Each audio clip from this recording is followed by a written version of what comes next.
welcome Grammy Award-winning singer Gloria Gaynor and Tony Award-winning performer Joaquina Kalukango.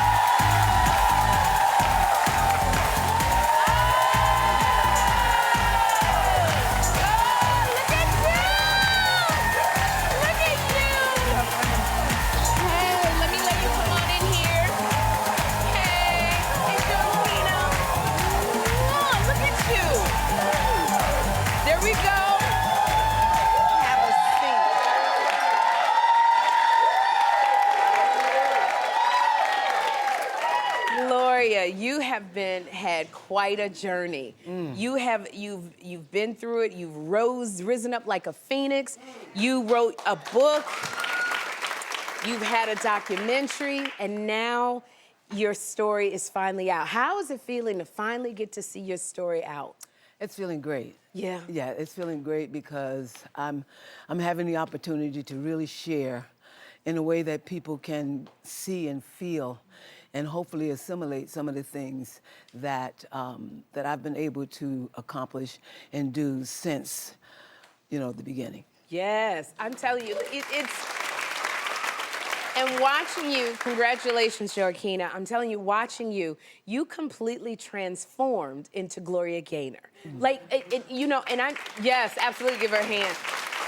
Now, I love this because you're a studied actress. You studied at Juilliard, and you've won a Tony. But the disco era just kind of passed you by. You were too young. Yes, it did. So how did you prepare for this? Research. Yeah. I read, of course, Miss Gaynor's biography. I looked at her documentaries, and then she has a wonderful YouTube channel full of all of her live performances. So I went down the rabbit hole and just studied. It was amazing. Oh my goodness. And then, because so many artists will lip sync, whoever they're playing, but you sung live. Yes. Your performances were completely live, which that had to be so much pressure. How did you channel Miss Gloria Gaynor? Listen, there's only one Gloria Gaynor, number one. So that relieved all the pressure from me. Yeah. But what I love about doing it live is that when you watch artists doing their performances live, it's so different. It's so colorful, more unique than studio performances. Right. So there was a lot of freedom in it that I think I enjoyed doing live. Okay. So and it was cold in Vancouver. We were in Vancouver. Yeah. So singing like 3 a.m. for me was just giving one surviving chord, trying to survive the night. You said, but I will survive. Yes, I will survive. So I love how you say, because you say, like, when an artist is on stage performing live, it's like more of their personality that they're putting into it. Right. So are there any moves, would you like share some moves that you learned that you put into it being Gloria Gaynor? Oh my gosh, my favorite is the shoulder pop and the hand gesture. Oh, Y'all know it?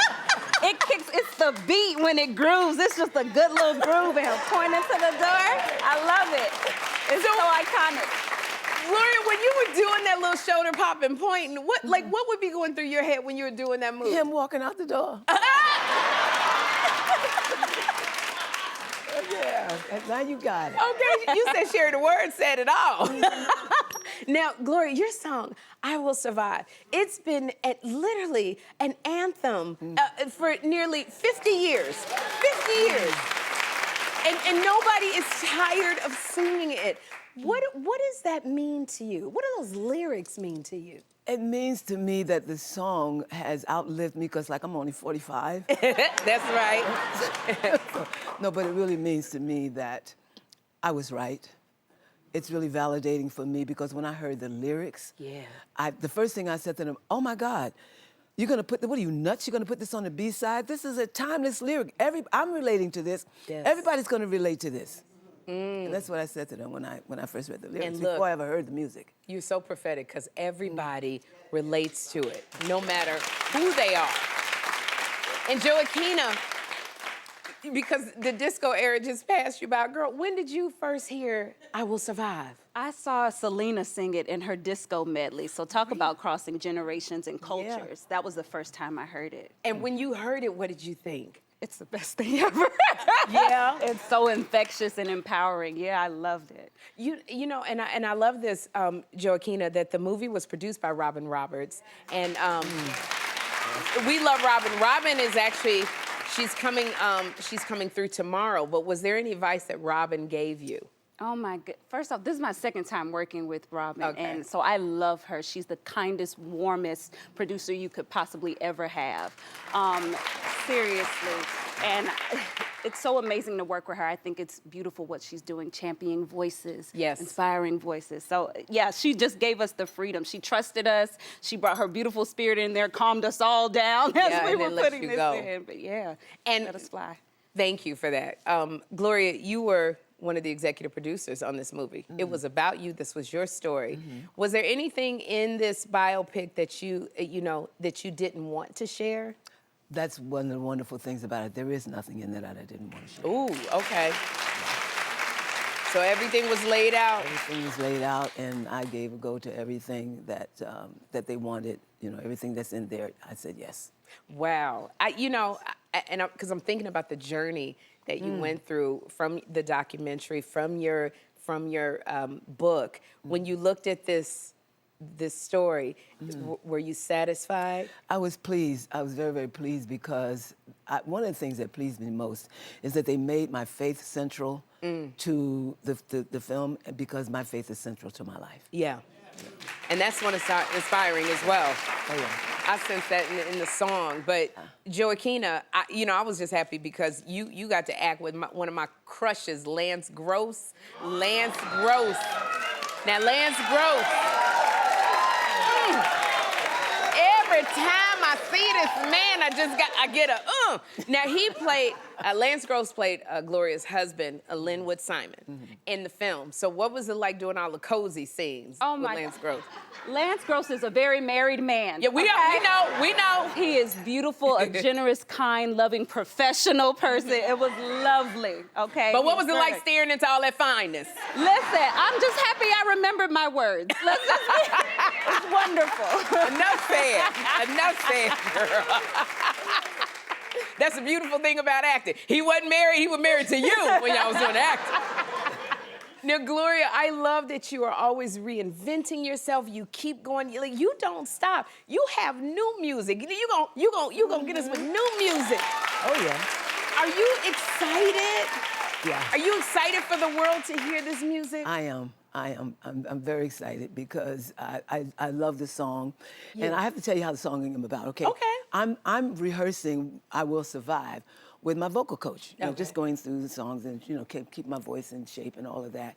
And we got to I went through the lyrics. If I'd have known for just 1 second, you'd be back to bother me. You know that part. Mm-hmm. And and all of a sudden I really heard that loud, and I said to her, I have to write a song. She said, well, I have to write a song with that lyric. If I'd have known. She said, if I had known. I said, no. Nobody says if I had known. We said, if I'd have known. If I'd have known. Isn't that what we said? If I'd have known. If I'd have known. So that's the name of the song, if I'd have known. If I'd have known is the name of the song. And it's all about, if I'd have known you were stupid. Yeah, so that's what's, Yeah, when you're going through it, it's not if I had known, it's if I'd have known. Yes, I'd have done some stuff different. Oh, yes. Well, and it's so, this is Black History Month, and, we like to know if there was anybody that you could honor or give flowers to, who would that be? Well, the person that first really inspired me to sing, and the person whose song I sang on my first live performance was Nancy Wilson. Nancy Wilson. Yeah, I love her. She was a great artist. Just wonderful, wonderful artist. And I got to meet her once. Yeah. And tell her that the very first song I ever sang in public was hers. Oh my goodness. Yeah. She's got a song that just to this day, if I could, I would take away the sadness in your eyes. Oh, yeah. That is my jam, because that's for my son. Yeah. So it's so funny because even with your song, I Will Survive, it, like you said, cultures, generations, young and old still. What do you think it is about I Will Survive that it is on everybody's playlist? It first of all, it celebrates the tenacity of the human spirit. Yeah. And then it really uplifts, empowers, and encourages you to make it through whatever you're going through, whatever it is, however small or however big. This song lets you know that you can do this, you got this, you can do it. Well, let me tell you what the anthem for the next 4 years is. I will survive! Hey, hey! What you got going on next, Joaquina? I'm doing a concert at 54 Below, February 12th, 13th, and 15th. 54 Below, we get to hear your voice? Yeah. I'm gonna be there, girl. I wanna say thank you both for being here. You were amazing. Thank you so much. I Will Survive, the Gloria Gaynor Story premieres Saturday, February 8th at 8 p.m. on Lifetime. We're gonna have a good time.